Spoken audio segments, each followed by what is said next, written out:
e o título da palavra de hoje é Resgatando o Evangelho. Diga comigo, Rescuing.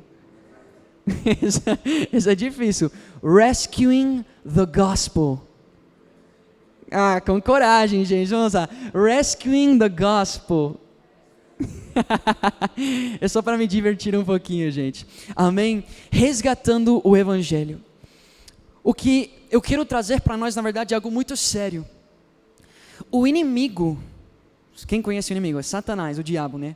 O inimigo, ele tem convencido, através de um plano muito astuto que ele tem convencido a igreja de algo que mudou completamente o evangelho que ouvimos pregado por aí. O inimigo tem introduzido uma ideia, uma forma de expressar o evangelho que talvez tenha sido muito útil para encher templos, mas não para transformar vidas, não para resgatar pessoas. E o mais assustador daquilo que ele tem feito, todo mundo olhou para lá e falou: o que está acontecendo? E o mais assustador daquilo que ele tem feito é que ele não precisou mudar a Bíblia, ele não precisou negar Jesus, ele não precisou negar a cruz dentro dessa deturpação do evangelho, ele não precisou inventar uma nova religião. Ele fez isso, várias outras religiões. Mas eu digo assim, Satanás, ele tem tantos planos diferentes. Ele dá a cada um o que quer ouvir. Muçulmano que ouvir sobre um único Deus, que Jesus não é Deus, ele dá para o muçulmano o que quer ouvir. O mormão que ouvir uma doutrina, vai dar para o mormão. Dentro do cristianismo, o católico que ouvir algo vai dar, o protestante que ouvir algo vai dar. Ele tem feito de tudo. O único que ele não precisa que você negue que Jesus morreu por nossos pecados. Ele só precisa introduzir um pouquinho de fermento. E Jesus diz: cuidado com esse fermento, porque ele estraga tudo. Ele não precisou inventar algo, uma nova religião. Ele apenas removeu um detalhe pequeno. Algo tão importante que quando é removido, o evangelho continua parecendo o evangelho, mas já não produz o mesmo resultado. É um evangelho que continua tendo Jesus, que continua tendo o seu amor, a sua graça, que continua tendo o seu perdão, mas ainda assim, algo está faltando nesse evangelho que temos ouvido pregado pelo Brasil, pelos Estados Unidos, pelas nações. É o evangelho dos lobos que querem encher templos. Mas também, e aqui onde você tem que prestar atenção, é o evangelho que muitas vezes nós pregamos, eu e você. É o evangelho que eu tenho quase certeza que muitos aqui têm pregado. Um evangelho que eu preguei por muito tempo. Um evangelho falso. Até pessoas com corações genuínos, não, mas eu quero aproximar pessoas a Jesus, correm o perigo de querer tanto aproximar pessoas a Jesus que você também omite algo muito importante e central na mensagem do evangelho. Pessoas sinceras que querem apenas ganhar almas, mas que estão sendo influenciadas por esse fermento, por esse pensamento de Satanás, e acabam pregando um meio evangelho. E é muito provável que pessoas aqui já tenham pregado isso, talvez sem perceber, porque o que foi removido não parece tão importante à primeira vista, mas quando você remove isso, a cruz perde o seu peso, o arrependimento perde o seu sentido, a salvação perde o seu verdadeiro valor, e o pecador já não entende do que precisou ser salvo. Tem pessoas salvas nesse lugar? Amém? Tem pessoas salvas, foram resgatadas por Jesus. Do quê? Do que ele te resgatou?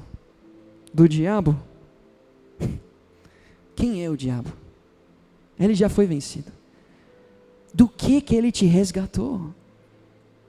Paulo disse que chegaria o dia em que as pessoas não suportariam a sã doutrina e ajuntariam para si mestres que lhes pregassem aquilo que queriam ouvir.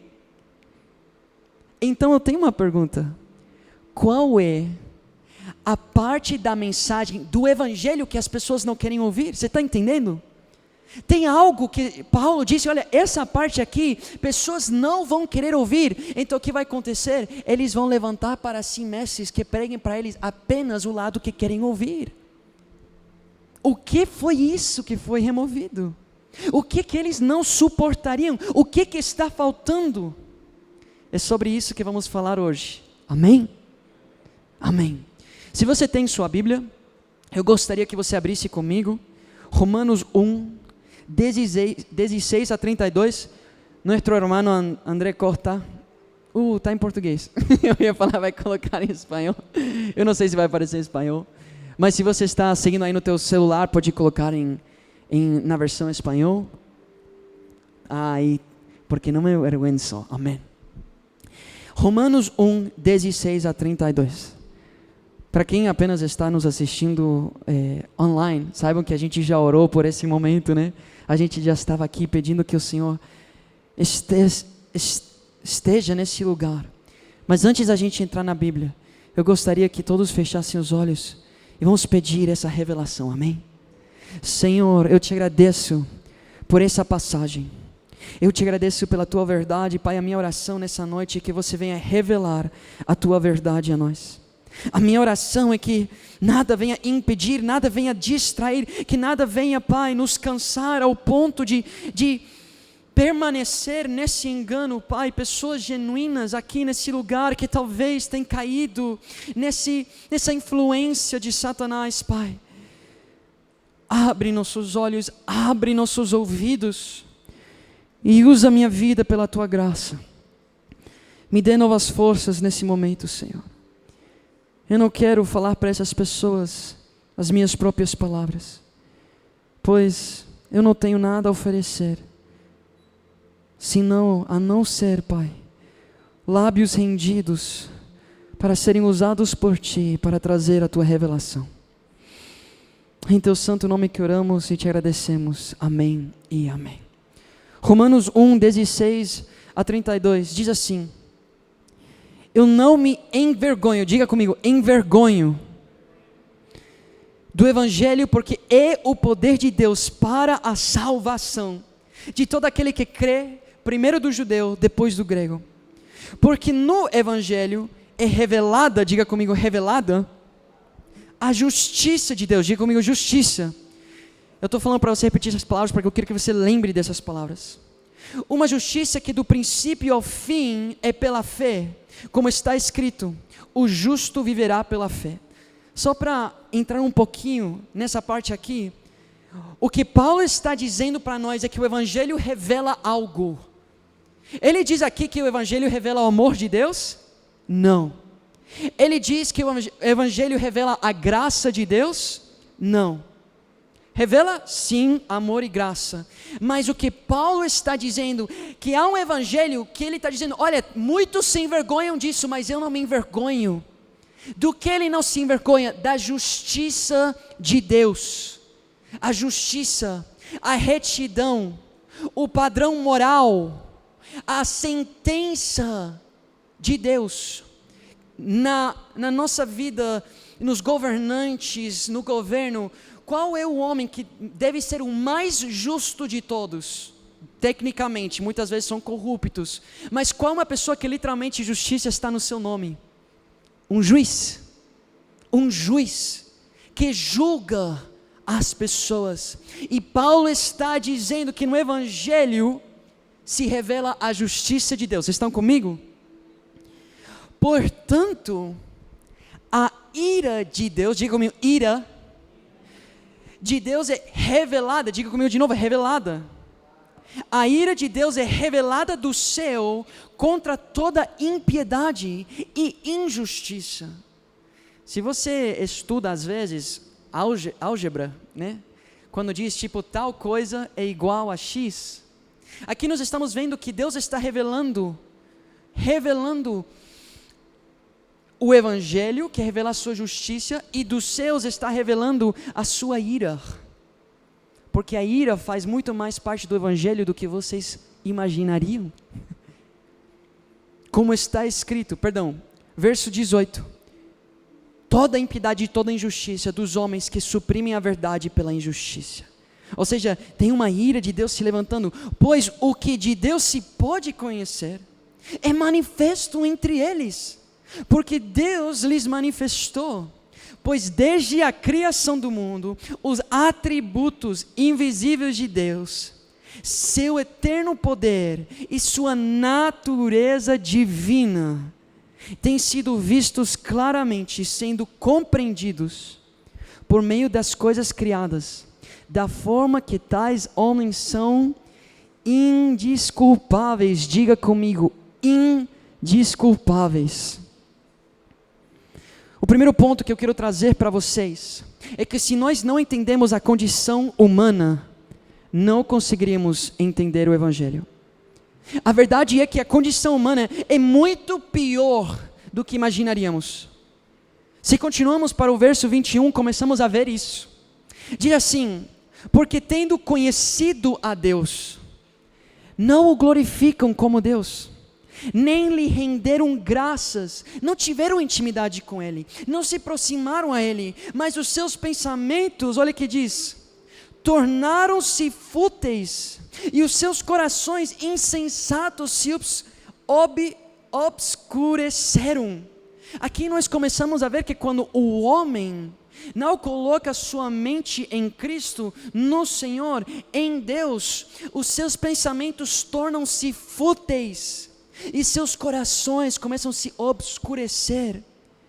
Dizendo-se sábios, tornaram-se loucos, e trocaram a glória do Deus imortal por imagens feitas segundo a semelhança do homem mortal. De quem isso lembra vocês? Trocaram a glória do Deus imortal por imagens feitas segundo a semelhança de homem mortal, bem como de pássaros, quadrúpedes e répteis. Por isso Deus os entregou. Deus os entregou à impureza sexual. Olha onde tudo começa. Preste muita atenção nisso. Aqui diz que o desejo do coração deles começou com a impureza sexual. E diz que então Deus fez o quê? Os entregou. Poderia ter entregado a muitas coisas, mas aqui diz, os entregou à impureza sexual. E diz, segundo os desejos pecaminosos dos seus corações, para a degradação dos seus corpos entre si. E aí onde tudo começa. Mas isso começa a se desenvolver, porque eles vão se entregando às suas paixões, e o ser humano, ele nunca vai ter suficiente, ele vai querer mais e mais e mais. Por isso, quando eu faço discipulado com jovens, a primeira coisa que eu sempre pergunto, estamos aí, um a um, eu e ele, porque eu discipulo jovens, homens. Eu sempre pergunto sobre o seu histórico com a sexualidade. Você luta com a pornografia? Pastor, eu luto. Aí eu já sei, eu já entendo como Satanás funciona, já sei como o coração funciona. Então eu pergunto, quando foi a primeira vez que você teve contato com a impureza sexual? A maioria das vezes é quando teve 8 anos, 9 anos, 10 anos. Pode ter sido porque o próprio irmão colocou pornografia na televisão, por um amiguinho, um tio, muitas vezes abuso sexual. E então o que acontece? Aí eu começo a perguntar, ok, e aí quando que você começou a assistir pornografia com frequência? Se a pessoa está falando comigo, tem 22 anos e está preso por quase 13 anos, eu já sei o que acontece. Não fica em pornografia normal. Porque o coração do homem se obscurece tanto que quer mais e quer mais e quer mais. E eu falo, ok, e depois disso, qual tipo de pornografia você começou a assistir? E você vai vendo como vai piorando. E olha, é normal. Estou falando de bestialidade, estou falando de atrocidades. Até o ponto de pessoas começarem a assistir coisas que são até ilegais. Porque essa é a inclinação do coração humano. Nascemos com uma natureza pecaminosa. E diz aqui, eles trocaram a verdade de Deus pela mentira e adoraram e serviram coisas e seres criados em lugar do Criador, que é bendito para sempre. Amém. Verso 26 diz: por causa disso Deus os entregou a paixões vergonhosas. E aqui é onde começa a se desenvolver mais a entrega de Deus. Olha, a sua preocupação não deve ser quando Deus te corrige. A sua preocupação deve ser quando Deus para de te corrigir e te entrega. É o que você quer? Você quer estar na fornicação? Toma, eu te entrego. Esse é o dia que você deve temer. Você quer continuar se entregando à impureza sexual? Então vai. Você quer se entregar à farra? Então eu te entrego. Ai do dia que Deus te entregar. Deus é um Deus cheio de graça e misericórdia, mas chega um dia onde Ele vem diante do vinhateiro e olha para a tua condição como a figueira que Ele plantou, e Ele diz: onde está o fruto? Onde está a santidade? Onde está a transformação? E se Ele não vê, chega um ponto onde Ele diz: está ocupando espaço inutilmente, assim está escrito. E então o que Ele fala? Corte, entrega. Quer a morte? Entrega a morte. E aqui vemos, olha que, gente, é muito engraçado, não deixe alguém te convencer que Deus não condena as práticas de homossexualidade. Deus transforma homossexuais. Jesus morreu na cruz para dar vida eterna para pessoas homossexuais, mas para transformar essas pessoas, assim como Ele morreu para me transformar e me libertar do meu pecado imoral. Assim como Ele morreu para perdoar Maria Magdalena, que estava encontrada na sua prostituição. Ele não falou para ela: olha, continua na sua prostituição, se é o que você gosta.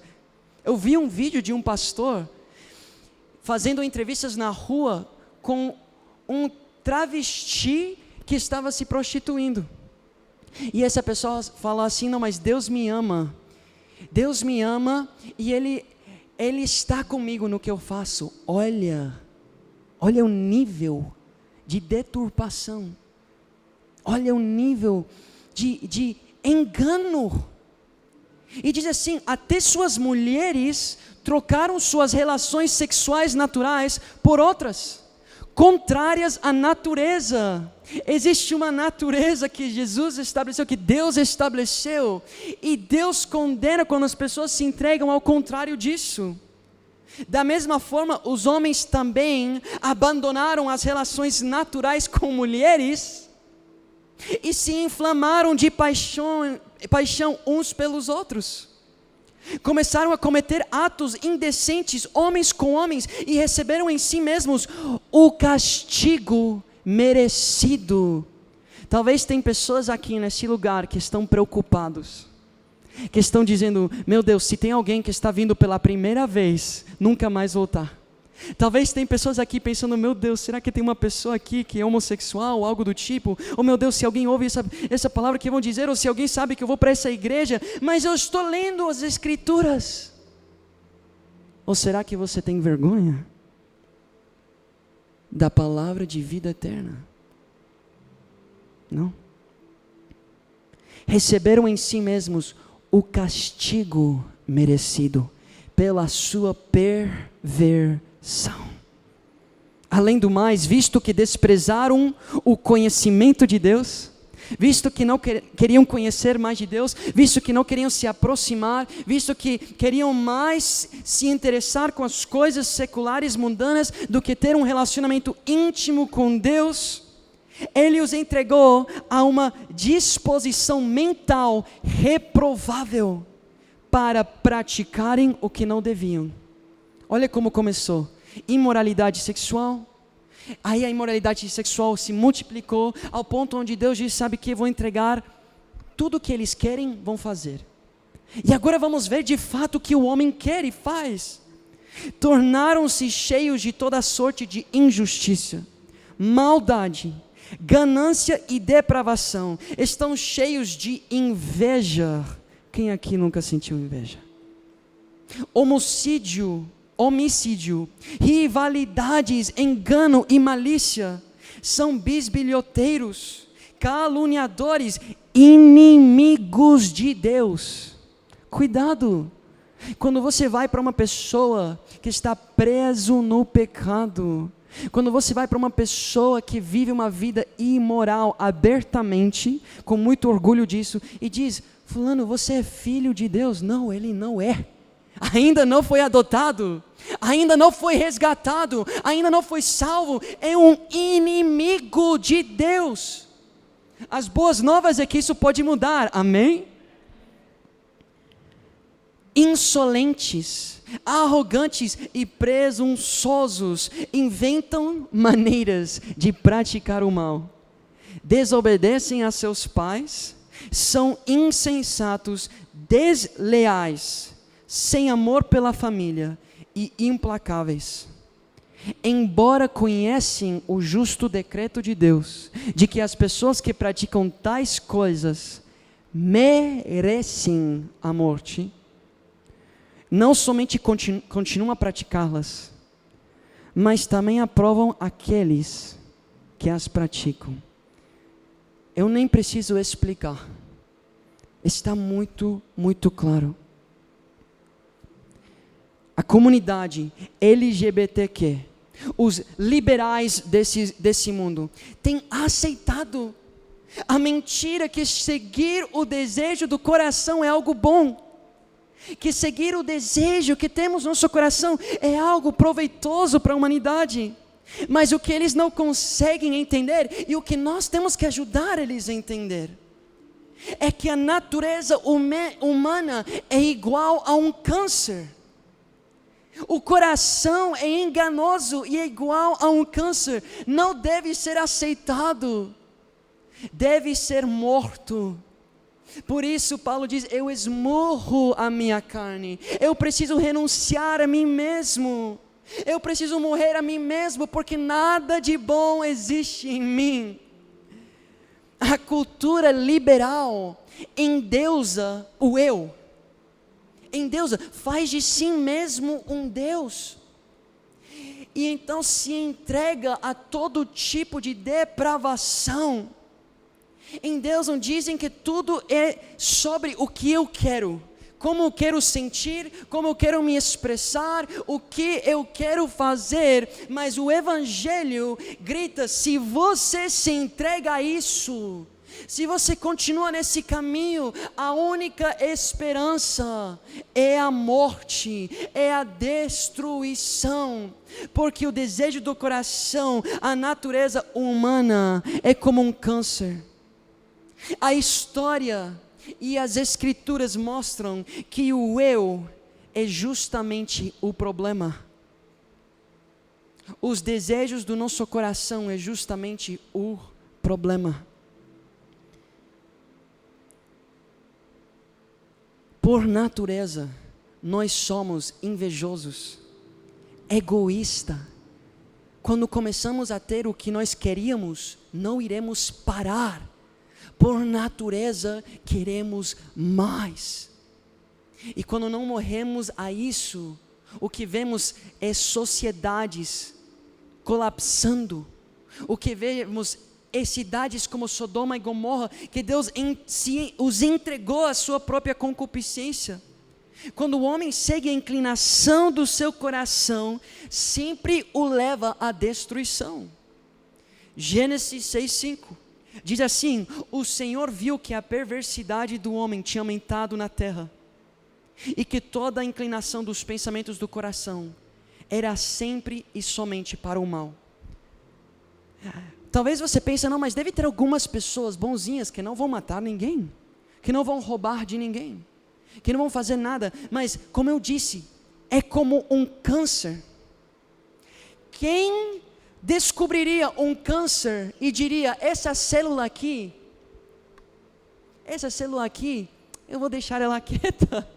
Não, Porque se você deixa ela quieta, ela vai crescendo e infectando e contaminando o resto do corpo. Então o que vemos nessas sociedades onde a depravação é exaltada, pensa em Roma, pensa em Babilônia, pensa nessas culturas onde eles se entregam totalmente à depravação, leva a sacrifícios de pessoas, leva ao canibalismo, nem sei como se fala isso em português, leva a coisas totalmente depraváveis. Eu não quero entrar em certos temas que pode até parecer preconceito, não é preconceito. Mas se você vai e você vê certas tribos na África, certos lugares, e você vê o tipo de rituais que fazem, onde eles celebram o estupro das mulheres, onde parte das suas rituais, quando a mulher chega na idade certa, é um monte de homens indo atrás e fazendo atrocidades, porque estão entregues a seus próprios desejos e concupiscências. Se existe algo de bom em nós, se existe algo de bom, um pensamento de bondade no homem, é por causa da influência de Deus. Somente Ele é bom. Então tudo que vemos, até as pessoas ruins fazerem de bom, é porque de alguma forma Deus influenciou. Então quando Ele se retira, só resta maldade. Então a verdade é que se essas pessoas querem aceitar ou não, essa verdade que eu vou falar, é que o eu não deve ser endeusado, o eu deve morrer. Desde o começo, a resposta de Deus ao pecado tem sido a morte. Gênesis 6:3, então o Senhor disse, meu espírito não tolerará os humanos por muito tempo. Por causa da maldade, por causa da iniquidade, meu espírito, diz o Senhor, não vai tolerar os humanos por muito tempo. Faz assim comigo. O que você acabou de respirar é o ruach de Deus. A palavra diz que todo o sopro que temos vem do Espírito dele que ele soprou quando ele colocou seu ruach sobre a terra. E a Bíblia diz, se ele quiser, ele pega esse Espírito que está no homem, tira das narinas, traz de volta para ele, e o homem cai e se torna pó. E então, mesmo quando pessoas não têm o Espírito habitando neles, todo ser humano é sustentado por Deus. Toda vida que está aqui é pela plena misericórdia de Deus. Só que diz, meu espírito não tolerará os homens por muito tempo, pois são apenas carne mortal, e seus dias serão limitados 120 anos. Vocês veem que já está meio pesado esse evangelho, mas é necessário. É necessário as pessoas entenderem a sua condição, a sua natureza humana, para entender que precisam sim de salvação. E o ponto 2 é que para entender a razão que Deus tira a vida do homem, porque Deus tira a vida do homem, precisamos entender a natureza de Deus. Entendimos a nossa natureza, agora vocês precisam entender a natureza de Deus. Romanos 2, 5 a 10. Diz assim, contudo por causa da sua teimosia e do seu coração obstinado, você está acumulando ira contra si mesmo. Diga comigo, ira.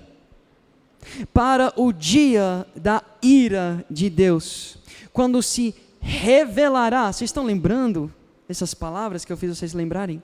O seu justo julgamento.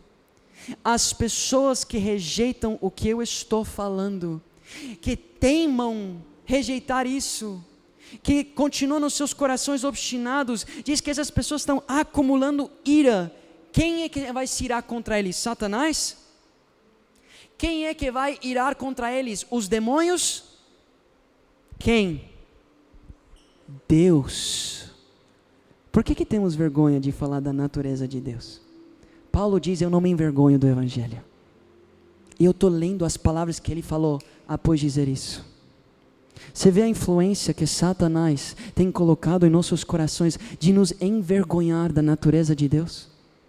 Uma natureza justa. Porque diz que tem pessoas acumulando ira contra si mesmo, para o dia da ira de Deus, quando se revelará o seu justo julgamento. Agora está se revelando a justiça. Reconhece a justiça de Deus, reconhece a forma que Deus julga, mas um dia será tarde demais, e o que se revelará é a sentença, é o julgamento oficial que Ele tem para cada um de nós. E tem pessoas que vocês amam, que serão julgados severamente por Deus, e é por isso, só sabendo disso, que os nossos corações devem dizer, meu Deus, eu preciso pregar esse Evangelho, eu preciso resgatar as almas perdidas, porque isso é muito sério. Diz no verso 6, Deus retribuirá a cada um conforme o seu procedimento. Ele dará vida eterna aos que, olha o que diz, vocês querem vida eterna? Eu vou só ler. Persistindo em fazer o bem. Tem pessoas que dizem, olha, você não precisa tentar fazer o bem. Você não precisa provar nada. Aqui diz que Ele dará vida eterna aos que persistindo em fazer o bem, buscam glória, honra e imortalidade. Mas haverá ira, diga comigo, ira e indignação para os que são egoístas. Aí está o problema. O problema é que o homem é egoísta e só quer mais. E esses que rejeitam a verdade e seguem a injustiça, haverá tribulação e angústia para todo ser humano que pratica o mal. Primeiro para o judeu, depois para o grego. Paulo está dizendo, porque algumas pessoas vão dizer, pastor David, você não entende o contexto? Ele está falando para os judeus em Roma. Primeiro para o judeu e depois para o grego, o gentil, nós. Mas honra, glória e paz para todo o que pratica o bem. Primeiro para o judeu, depois para o grego. Sabe, eu vi um vídeo de um falso pastor. Aí vocês falam, quem é? Eu vou fazer um vídeo, vocês vão ver quem é. Eu vi um vídeo desse falso pastor, que ele disse assim, eu vou desmentir 5 mentiras ou 4 mentiras evangélicas. As 4 mentiras mais contadas na igreja evangélica. E ele diz assim, que a primeira delas é qualquer coisa, qualquer pessoa que dizer assim, Deus é amor, mas, e ele disse que qualquer pessoa que agrega um mas, depois do Deus é amor, esse mais está anulando o fato que Deus é amor. Gente, olha, eu aprendi português com 6 meses, eu sou um gringuinho, mas eu vou dar uma aula de português para esse pastor. Mas não anula o que veio antes. Se anulasse, então não poderia dizer assim, fulano é rico, mas ele é humilde. Dizer mais ele é humilde, isso vai anular o fato que ele é rico? Não.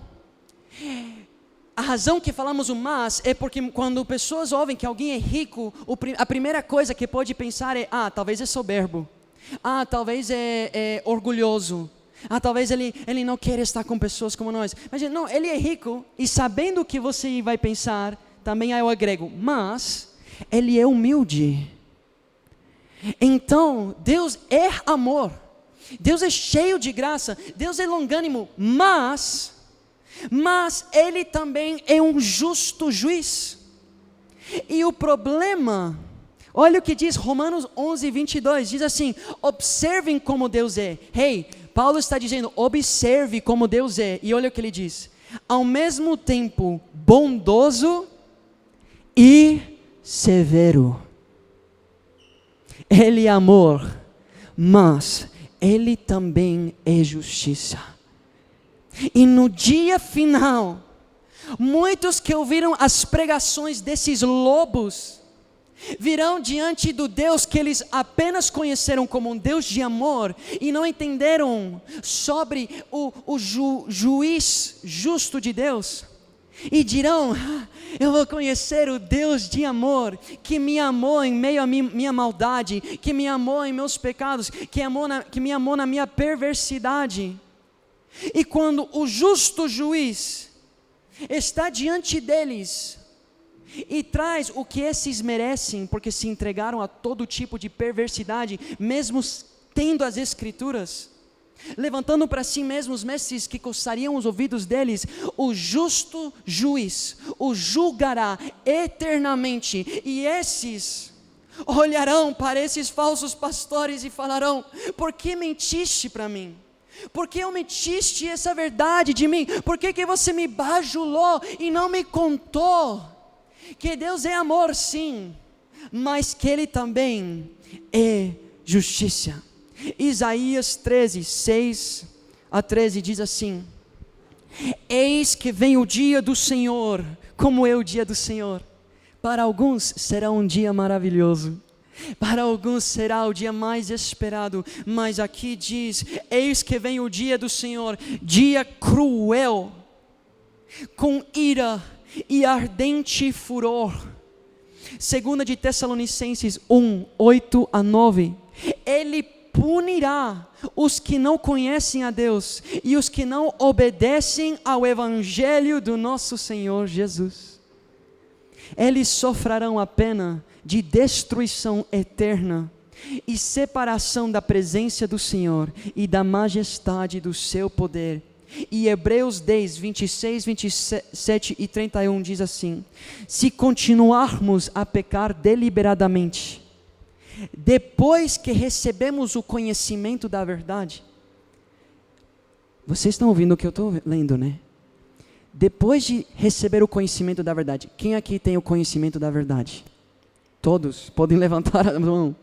Amém? Vocês têm o conhecimento da verdade, estão recebendo agora. Se depois disso continuam a pecar deliberadamente, continuam, não se rendem à obra do Espírito Santo, não aceitam a obra purificadora de Cristo na cruz, não renunciam às suas vidas, diz assim: se continuamos a pecar deliberadamente, depois que recebemos o conhecimento da verdade, já não resta sacrifício pelos pecados, mas tão somente uma terrível expectativa de juiz e de fogo intenso que consumirá os inimigos de Deus. Olha o que diz aqui: terrível coisa é cair nas mãos do Deus vivo. Eu não tenho vergonha do Deus que eu sirvo. Eu não tenho vergonha do Rei eterno, justo que eu sirvo. Conhecendo essa natureza tão justa dele, eu consigo consigo compreender quão mais lindo é a graça. Porque o que eu e você merecíamos era morte. O Evangelho revela a justiça de Deus. Eu te faço uma pergunta: se eu fosse um juiz e vocês fossem um tribunal, e estivesse aqui na minha frente um homem que esfaqueou um parente da Zuli à morte, eu olhasse para esse homem e eu dissesse para ele: eu te perdoo, seria justiça? O que vocês diriam? Vocês diriam: como esse juiz é corrupto, como esse juiz não é justo. Mas o Evangelho, por isso uma loucura, porque o que vemos dentro do Evangelho é que esse juiz, ele disse para as pessoas, que parece uma loucura, tem pessoas que não gostam disso, mas ele é justo. Esse homem aqui, que esfaqueou, ele era um homem maldoso, Mas esse juiz começou a ver o arrependimento no coração desse homem.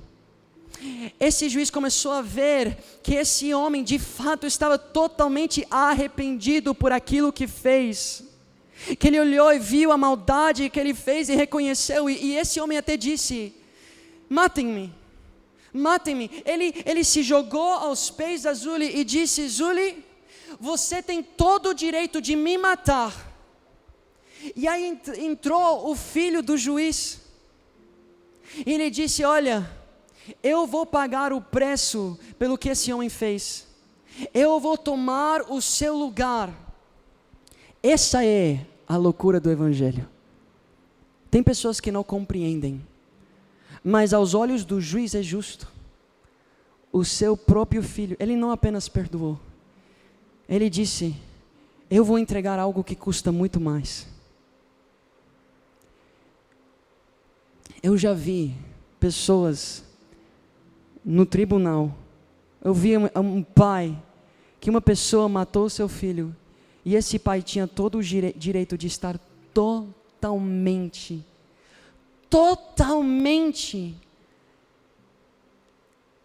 cheio de raiva e rancor contra esse homem. Só que sabe o que acontece? Talvez até eu contando a história, vocês pensem: isso não é justo. O que vocês esquecem é que todos no tribunal também merecem morte. Esse é o detalhe. Então esse pai, ele entendeu que um dia ele seria julgado por todo o mal que ele fez, mas por causa do perdão de Deus, por causa da morte de Cristo na cruz, ele seria perdoado, justificado. Então o que ele lembrou? Ele lembrou da parábola, daquele que foi perdoado de tudo que devia, mas depois foi e cobrou dos outros o que estava devendo. E aí o rei olha e fala assim: eu te perdoei por tudo que você devia, e você não conseguiu perdoar os outros. E dessa mesma forma é a nossa história. Talvez nós olhamos para essa história e falamos: ainda não faz sentido. Só que o próximo a ser julgado seríamos eu e você, merecedores de morte. Mas Jesus tomou o nosso lugar. Jesus, enquanto estava morrendo na cruz, olha o amor dele, disse para o Senhor, falando dos fariseus que estavam crucificando ele: perdoa-os, pois não sabem o que fazem. Jesus estava olhando para os homens que certamente iam perseguir os seus mais amados discípulos, crucificar a Pedro, matar a Paulo, fazer atrocidades com os outros discípulos. Jesus olhou para eles e pediu: Jesus, perdoa, Senhor, perdoa-os. Se nós não conhecermos a justiça de Deus, do que precisaríamos ser salvos? Do que precisaríamos ser salvos? O Evangelho nos ensina que somos merecedores da justiça de Deus, da ira de Deus, mas que pela sua graça Ele oferece justificar-nos. Pregar o Evangelho sem a justiça de Deus te faz um falso mestre, um falso pregador, te faz um mentiroso.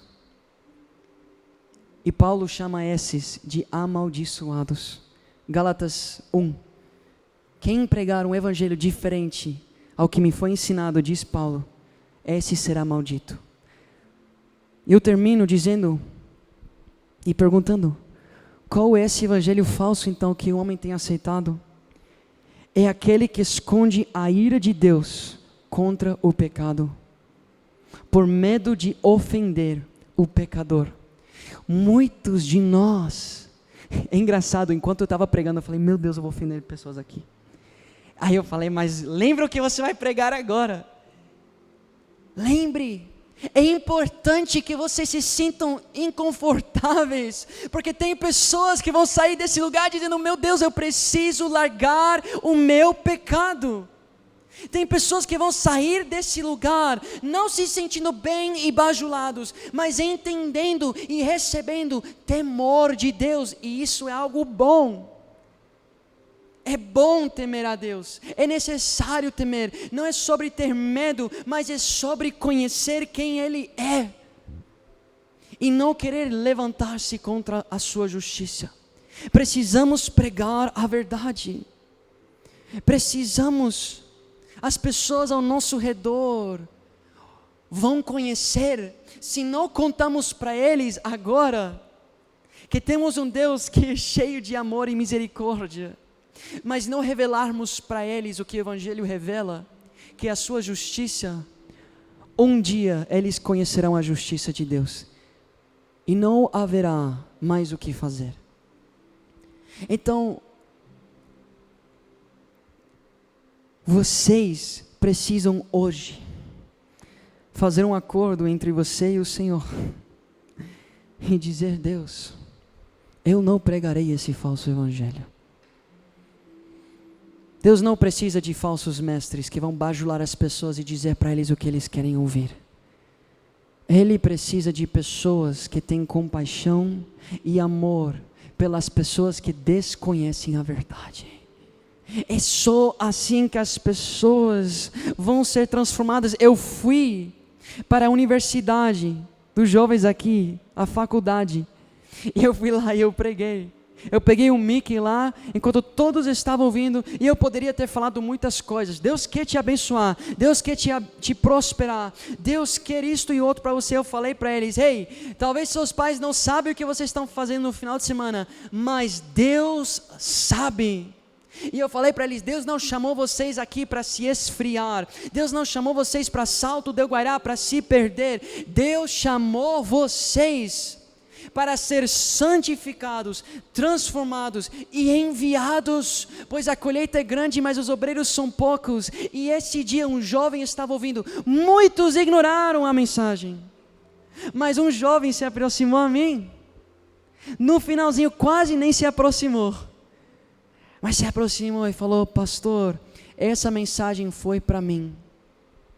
Eu preguei por 3 minutos, foi rápido, mas resgatou uma vida. Amém? Glória a Deus, é por isso que não me envergonho. Podem aplaudir o Senhor. E essa vida começou a chamar outras. Começou a chamar a João. João chamou a Mariana. João chamou Davi. O Diego chamou Ana Júlia. E assim que começamos a ver inimigos de Deus, eu um dia era um inimigo de Deus, serem adotados a serem filhos de Deus. Posso ouvir um amém? Glória a Deus, aleluia. O mesmo Deus que julga o pecado foi o Deus que enviou o Filho. O mesmo Deus que é justo é o Deus que oferece graça.